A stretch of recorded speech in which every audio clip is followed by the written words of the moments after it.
Forget frequently asked questions. Common sense, common knowledge, or Google. How about advice from a real genius? 95% of people in any profession are good enough to be qualified and licensed. 5% Go above and beyond. they become very good at what they do, but only 0.1% are real geniuses. Richard Jacobs has made it his life's mission to find them for you. He hunts down and interviews geniuses in every field: sleep science, cancer, stem cells, ketogenic diets, and more. Here come the geniuses. This is the Finding Genius Podcast with Richard Jacobs.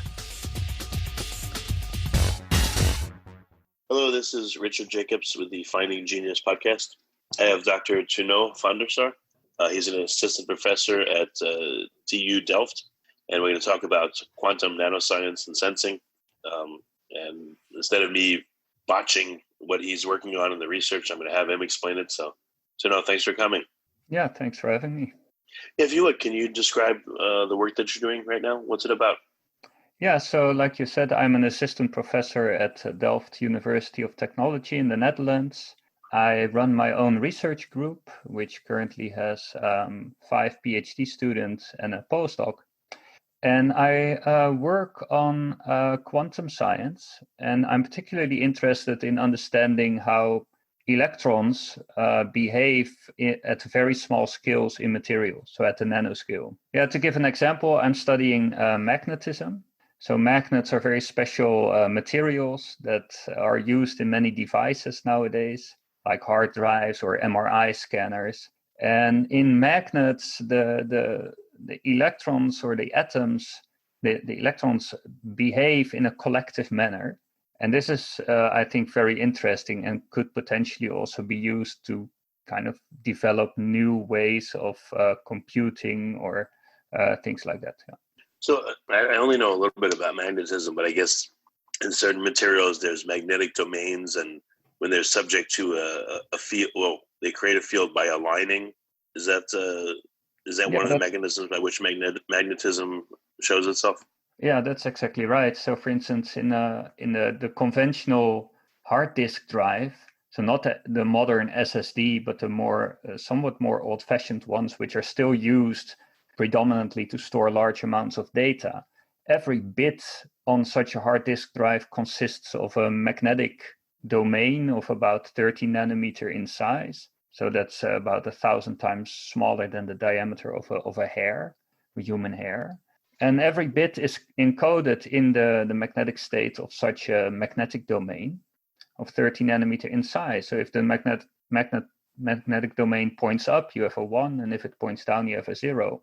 And because it's so small, you can store huge amounts of data on such a hard disk drive. So the electrons in a material like this, you say they're acting together. Are they acting as if they're being aligned by a force? When you say they're acting, I guess, in concert, like how are they acting differently from how they would act in that material normally? Yeah, so that's a nice question. So the question is basically what makes a magnet a magnet. And a magnet is a magnet because electrons have, you call it a magnetic moment. It's called spin. You can imagine what spin is by envisioning an electron as a ball of charge that is rotating. Now, if you have a moving charge, it creates a magnetic field, similarly to what you have if you run a current through something, it also creates a magnetic field. And the electrons in a magnet, they interact with each other and they want to rotate in the same direction.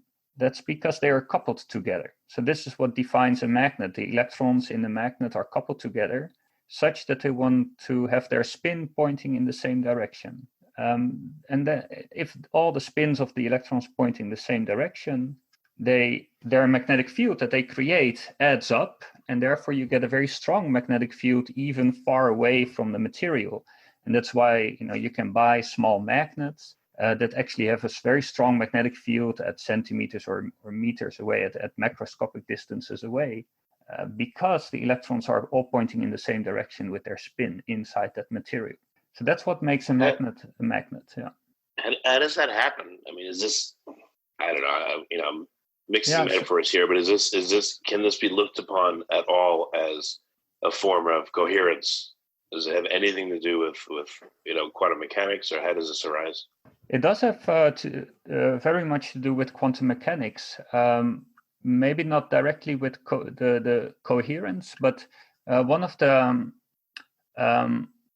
main principles in quantum mechanics is that two particles cannot be in the same state. So that means that if two electrons have the same spin, they cannot share the same position, because then they would be in the same state. So what they do is to lower their energy, they sit a little bit far away from each other and have the same spin, such that they cannot go on top of each other. So they cannot go on top of each other because they have the same spin. If they would go on top of each other, their energy would increase tremendously because of the charge, because they both have the same charge. So it's basically to lower their energy, they align their spins, and thereby they sit a little bit farther away from each other. So this principle that two particles cannot have the same state, so they cannot share both the same spin and the same position, is called the Pauli exclusion principle. And it's a very fundamental principle of quantum mechanics. So this has the electrons sit further away from each other? I thought it would allow them to be closer. Yeah, but if we would consider this principle, the Pauli exclusion principle, then this principle says that two particles cannot share the same state. So when do particles share the same state? Well, for instance, if two electrons sit on the same atom, in the same orbital around the atom, then at least they share the same position. If they share the same orbital, they cannot have the same spin. And therefore, for instance, electrons that you put in a shell of a helium atom have opposite spins. So they share the same orbital around the helium atom, but they have opposite spins. Now, one way to avoid putting two electrons on top of each other, which costs a lot of energy because now they're very close, and because they both have a negative charge, so they repel. It is energetically more favorable to align their spins, thereby exclude the possibility that they sit on top of each other and increase their energy. That's as far as I understand it. But this is, yeah. Okay. So in these magnetic materials, what are you studying the behavior of the electrons, and what are you trying to glean from this? Yeah, I'm particularly interested in the dynamics of the spins in magnetic materials. So in magnetic materials, if you cool them down to, say, 0 temperature, all the spins are aligned and they don't move around, so they don't rotate. But what you can induce in such a material is that suppose you would now be able to flip one electron a little bit. So you give one electron a little push locally. This electron is coupled to its neighbor. Its neighbor wants to be in the same direction as the electron that you've pushed. So also its neighbor will start to move, and the neighbor of that electron will also start to move. And in that way, you can set up what is called a spin wave. So a spin wave are basically the elementary excitations of magnetic materials. Magnetic materials at room temperature are full of spin waves that are thermally excited. So basically the spins are just jiggling around a little bit. They all talk to their neighbors because they're in a magnet. But what makes spin waves interesting is that suppose you are driving an electron or a few of the electrons locally, you can actually propagate a wave through the magnetic material. So this is the spin wave, without actually moving the electrons themselves. So the electron is moving, well, it's rotating locally, but it doesn't move through the material. It just talks to its neighbor. Its neighbor also starts moving, etc., etc. And in that way, you can transport information through a magnetic material without actually moving any charge around. And as you know, yeah, go ahead. No, that's really interesting. Keep going. Yeah, as you know, in current computer processors, all the information transport is done using electric current, right? So a processor consists of transistors. A transistor makes use of electric current. And electric current means that electrons are actually moving.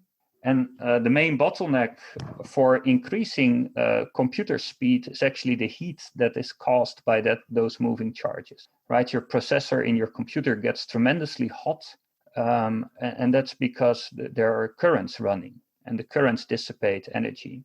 Now, the hope for these spin waves is that because there are no electrons actually moving through the material, but they just transmit their information by talking to their neighbors via this magnetic coupling. The hope is that that kind of waves allows a way of transporting information that doesn't generate as much heat as normal charge transport. So this is kind of I wonder if you split up the spin wave and then recombined it, if you could make logic gates and make like a whole computing system using spin waves. Yeah, that's exactly right. Yeah, so this also adds something to the current way of doing computing, which is this wave nature of a spin wave, right? So an electric current doesn't really have a wave nature. And the nice thing about waves is that they interfere with each other.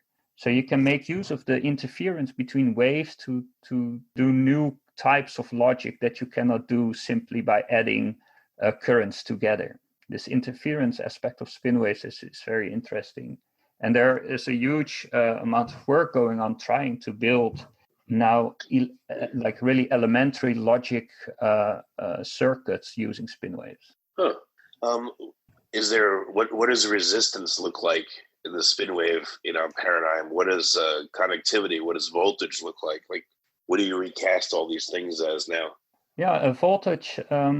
It's an interesting question. So if you look at the wave, how waves propagate, so waves will encounter some resistance in the medium that they propagate through, right? So in the case of spin waves, eventually the energy will go into vibrations of the lattice and produce heat, which is similar to the charge currents that I mentioned earlier. But the idea is that spin waves nevertheless generate less heat than charge current. Okay, less meaning how much less? An order of magnitude less, a little bit less? What do we characterize? Yeah, that's a complicated question because it depends really on how much of a spin wave you need to excite to be able to transmit a signal. And that so being able to transmit a signal means that you're able to detect the signal somewhere. And detecting spin waves is not trivial at this stage. So you can excite spin waves, but it's hard to detect them. And so people are working now on ways to detect spin waves in various manners. For now, I mean, any spin wave device is far less energy efficient than any normal charge current device. Of course, the transistor has been developed for decades now and is an extremely efficiently working device. Nevertheless, the hope is that spin waves, because they provide such a new way of transporting information, may provide some hope that you can do things better. Can spin waves transmit information right alongside,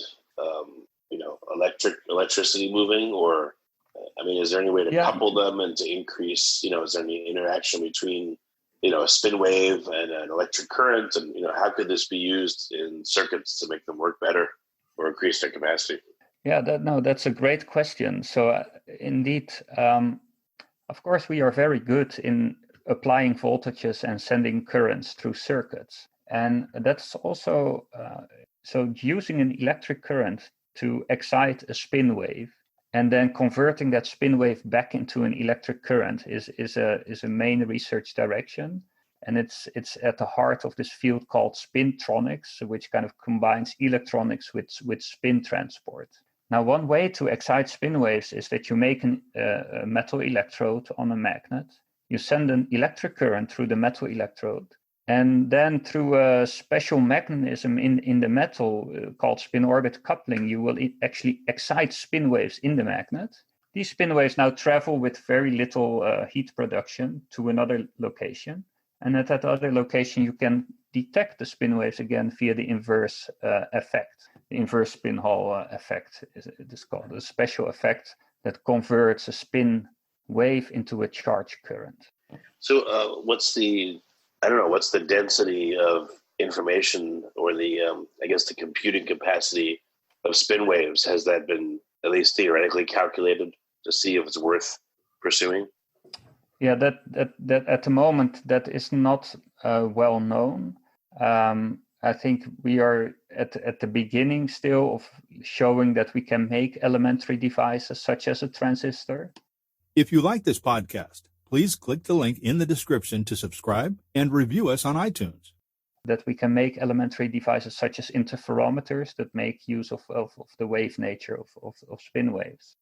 How low we can go is unclear at the moment. Have you tried to set up a somewhat macroscopic material? Made had a spin wave travel down a magnet of any appreciable length, and see if there's any other I don't know what they'd call it. When electricity flows, the magnetic field's induced, and vice versa. But when a spin wave is going, are there any other things that are induced? Any other fields? Can that be observed? Yeah, so what we do in my lab, for instance, an experiment that I'm currently doing is that we have a magnetic film, which is a few millimeter in size and at 200 nanometer thick, so very thin, extremely thin magnetic film of a very special magnet. It's called yttrium iron garnet. You might not have heard of this material, but it's basically the best magnet that exists on the planet in terms of spin wave propagation distances. So in this material, I've heard of YAG lasers. Is that the same material? Yeah, so in YAG, so this is called, the material I mentioned is called YIG, yttrium iron garnet. YAG is a material indeed that's used in lasers, but it doesn't have the iron atom, so it's not a magnetic material, Gotcha. But in terms of the crystalline structure, it's very similar indeed. Now this material is an insulator, so it doesn't conduct electric current, but it's the best spin wave conductor that exists. And how we measure that in my lab is using a single spin as a detector. So I'm interested in studying these spin waves on the nanoscale. And I want to do that spatially. So I want to be able to make an image of the waves and how they interfere and how you can excite them and how they propagate through the material. I want to be able to image that. And that's a technique that we developed in my lab where we use electron spins as magnetic field detectors to pick up the magnetic fields that are generated by the spin waves in the magnet. So those detector spins form currently the central part in my research. They are spins in diamond that you can read out optically. That means you can determine what their spin state is, so whether it points up or down, by looking at the photoluminescence of these spins. So what we can do, for instance, we can shape a diamond into a very sharp tip. That tip has a single spin at the very end of it, 10 nanometer below the diamond surface. We take that tip, we put it on an atomic force microscope such that we can scan it across a sample. And then we can locally detect the magnetic fields caused by the spin waves. So we use one spin as a detector of the magnetic field of the spin waves in the material. It's a very new way of detecting spin waves, so we are developing that now, and some other groups are also working on that as well. So the spin wave does induce a change in the magnetic field? Yeah, the spin wave is a wave in which the spins in the magnetic material are moving. Now, the spins in the magnetic material, those are the things that generate the magnetic field of the material, right? So they are what makes a magnet create a magnetic field. That's right. Sorry. Yes. And so if those spins move, and they typically move at gigahertz frequencies, so those are convenient frequencies for processing, and you can buy a lot of microwave electronics at gigahertz frequencies.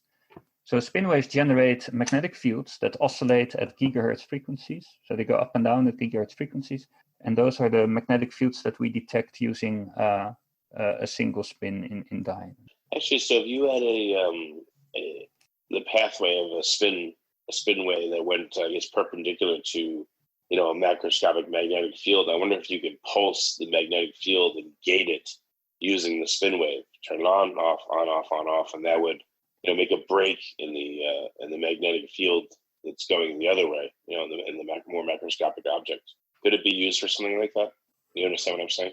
Well, you can create pulses of spin waves, so spin wave packets, basically, so that travel, that have a finite size in space. They are small wave packets that travel through the magnetic material. And I think your question is, can you somehow stop these packets from transmitting and thereby make a switch or something, or like a transistor-like device? And this is indeed a possibility. So for instance, if you put electrodes on a magnet, you can send a current through those electrodes and thereby change the properties of the spin waves that pass by. And this is one way that people are trying to make spin wave transistors at the moment. So if people are successful with spin wave transistors and logic, you're saying, have less heating problems. What are some of the trade-offs? What will be better? What will be potentially worse about it? Well, so the spin wave itself travels with little heat production. So it doesn't have any heat production as do electric currents. But it comes back to your question earlier. So how do you excite, or how do you create spin waves? How do you manipulate spin waves? How do you detect them? For that, you still need quite large amounts of energy, much larger than any practical device would allow. So that's currently the drawback, and the progress there is incremental. What kind of applications will these spin waves be used for? What do you envision? Yeah, that's a very, very broad question, I think. So immediately on a research scale, on a lab scale in research labs, spin waves allow you to bring magnetic fields or to transfer magnetic fields over quite large distances, which is typically quite hard to do. So for instance, if you have a device sitting somewhere on a chip and you want to apply a magnetic field to it, you typically make a wire close to the device and you send a current through that wire. And it has to be extremely close, like on a few micron distance. Now, these spin waves can bring the magnetic fields can transport them over very large distances, up to centimeters in this material that I mentioned, which allows you to put your control electronics very far away. You don't need expensive amplifiers anymore to create large currents, because the spin waves generate very large magnetic fields. So those are kind of the immediate things that are interesting on a research scale, because magnetic fields are used to manipulate, for instance, quantum bits. And if you don't need a lot of power if you don't need to send down a lot of power into your system, it is beneficial for the temperature stability, for instance. It also avoids you having to pay the cost of expensive amplifiers. So those are some very practical research applications. Go ahead. Yeah, the dream of the field is really to develop a new way of computing.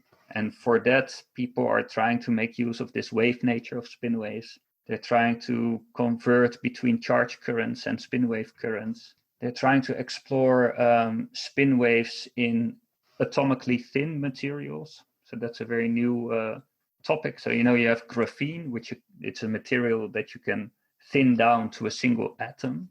Now you have graphene-like magnets. So those are also single atom thick materials that are magnetic. We don't know anything, almost nothing about the spin waves in such materials, but they would allow you to make very small devices, in atomically thin materials that are just a few micron in size. So those are some of the exciting, I think, research directions of the moment. But again, the big dream of the field is to develop a new way of doing information processing. Well, also, would you be able to make more sharply defined magnetic fields where they start and stop in a predefined area using spin waves to corral them? Or could you make more complex magnetic fields than we can currently make? Could you maybe have a microstructure or nanostructure to a magnetic field and then apply it to something and see if that changes how the object's affected? Well, the spin waves themselves indeed do create quite peculiar magnetic fields. And what I mean by that is, so typically if you generate a magnetic field of a certain frequency, there is a certain wavelength associated with that frequency. And it's similar as with light. The wavelength of the light depends on the frequency. That is also true for magnetic fields. So if you have a certain frequency of a magnetic field, you will have a certain wavelength. Now, the wavelength of magnetic fields that are propagated through free space are very different from the wavelength of magnetic fields generated by a spin wave of the same frequency. So instead of having wavelengths that are centimeters or meters, you will be able to have magnetic fields with wavelengths that are only a few nanometers. So very rapidly oscillating magnetic fields that change spatially very strongly are very interesting to manipulate nano devices. Because sometimes you want to have a different field in a nano device on one location than on the other, and spin waves would allow you to do that. So you could even imagine that if you push the wavelength of the spin wave to very, very small scales, like a few nanometer, now you're able to apply a different magnetic field on even the individual atoms in a material. And that would allow you to study on an atomic scale materials. Yeah, that's really interesting. Very, very interesting.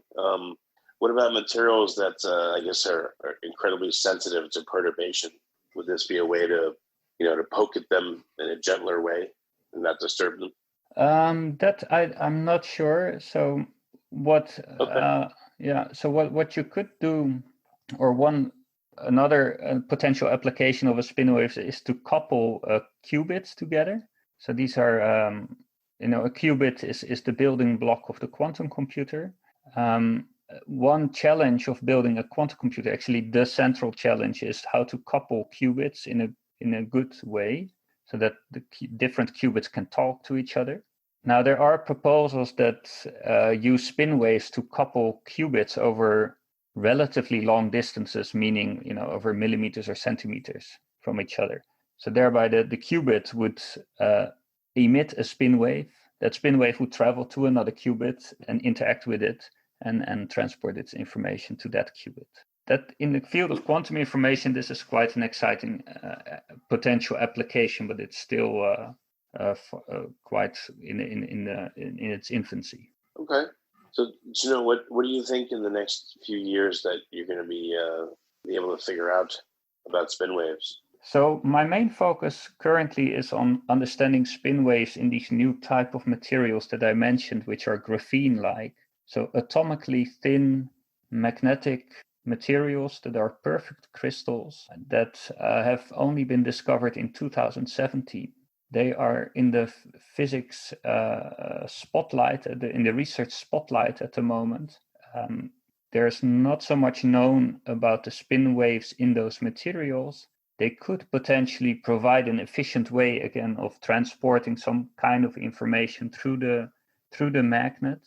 So I think these two-dimensional graphene-like materials, magnetic graphene-like materials, are really a rapidly growing field with many potential applications. Because these materials like graphene, you can stack them on top of each other. You can combine them with non-magnetic materials. You can combine them with graphene.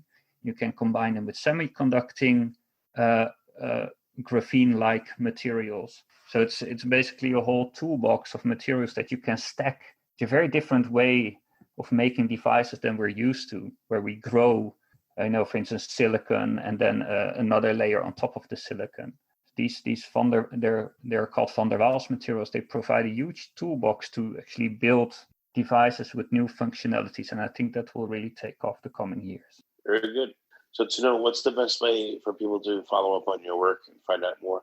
Well, I would suggest if people are interested, if they might be interested, that they visit the website I have. It's tudelft.nl/vendor Sar Lab. And there you can read a little bit about the research. You can read about our recent papers. Yeah, and I hope I would welcome any visitors there. So yeah, thanks for asking. Yeah, thanks for coming on the podcast today. Thank you. I appreciate it. All right. Thank you. If you like this podcast, please click the link in the description to subscribe and review us on iTunes. You've been listening to the Finding Genius podcast with Richard Jacobs. If you like what you hear, be sure to review and subscribe to the Finding Genius podcast on iTunes or wherever you listen to podcasts. And want to be smarter than everybody else? Become a premium member at findinggeniuspodcast.com. This podcast is for information only. No advice of any kind is being given. Any action you take or don't take as a result of listening is your sole responsibility. Consult professionals when advice is needed.